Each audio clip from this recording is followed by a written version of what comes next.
Welcome to the Explainer. So today, we're doing something a little bit unique. We aren't just looking at a standard source text, we're actually reverse engineering a highly specific set of instructions. It's like a master blueprint. We're going to analyze a strict script prompt that was designed to tackle a deeply psychological issue. And by unpacking it, we'll learn exactly how to structure an engaging, high-value narrative. So grab your notepad, because this structure can literally be applied to almost any complex subject you want to master.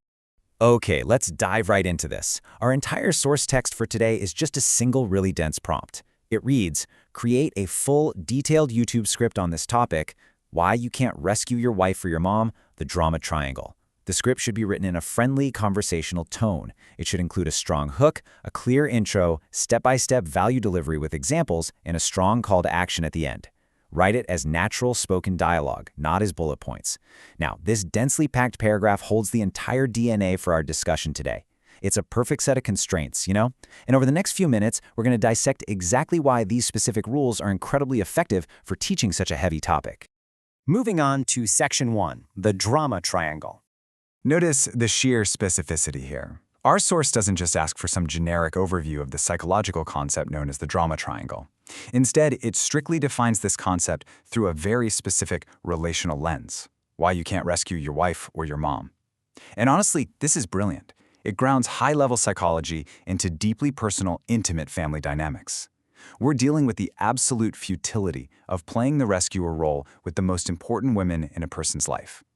By narrowing the focus entirely to wives and mothers, the instructions basically guarantee that the resulting content is going to be highly relevant, deeply emotional, and immediately recognizable to the target audience.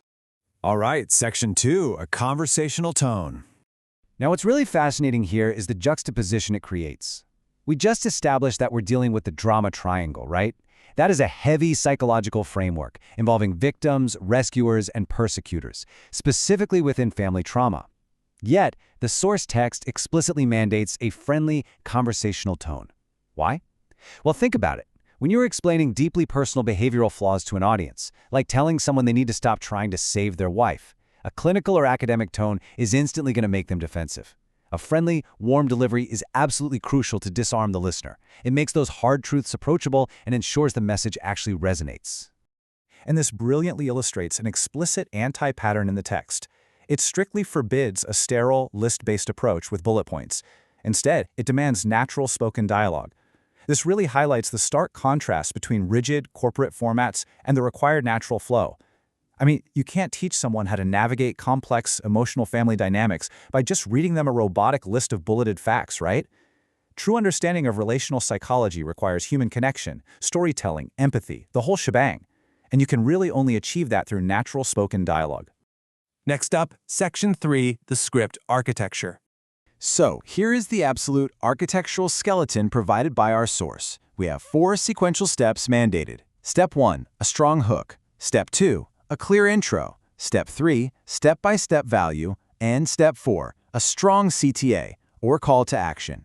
Notice how this framework builds a really logical, engaging narrative flow from beginning to end. It doesn't just ask for information to be dumped on the audience, it demands a psychological journey. You absolutely must grab them, orient them, teach them, and then direct them. Skipping even one of these steps would severely weaken the entire lesson. Let's zoom in on the first 2 steps here: strong hook and clear intro. The source text requires the script to immediately grab attention and then clearly set expectations. So why are both necessary? Well, a strong hook acts as a pattern interrupt. When you're dealing with a topic like rescuing your mom, you literally have seconds to make the listener realize this is vital information before they just tune out. But a hook without an intro is kind of just clickbait. The clear intro has to immediately follow to build trust. It essentially tells the audience, hey, here's the map of what we're going to explore together, and here's exactly why it will help your family dynamics. Which brings us to Section 4, delivering step-by-step value. So, the crucial point here is that value delivery absolutely must include examples. Our source text explicitly demands this. It isn't enough to just give step-by-step psychological theory about the drama triangle. Theory is abstract, but examples are concrete. To truly stop someone from trying to rescue their spouse or parent, you have to hold up a mirror.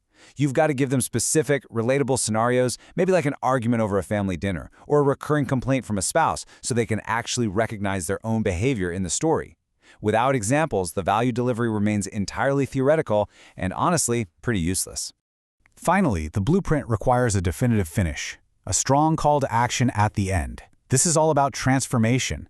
Once you've hooked the audience, introduced the trauma triangle, and delivered step-by-step examples of why rescuing family members completely fails, you can't just leave them hanging in an emotional void. The source demands that you direct the audience on what to do next. A strong call to action turns passive listening into active change. It gives them a tangible next step to apply this communication framework out there in the real world.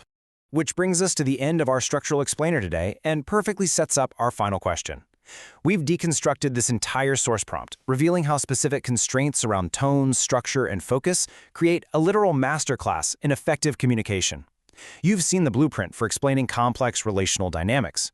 But as our source text mandates, we must end with a strong directive. So I'm going to leave you with this final, provocative thought to consider regarding the relationships in your own life. If you realize you've been trapped in the drama triangle, playing the rescuer to the people you love most, what will be your strong call to action to finally break the cycle?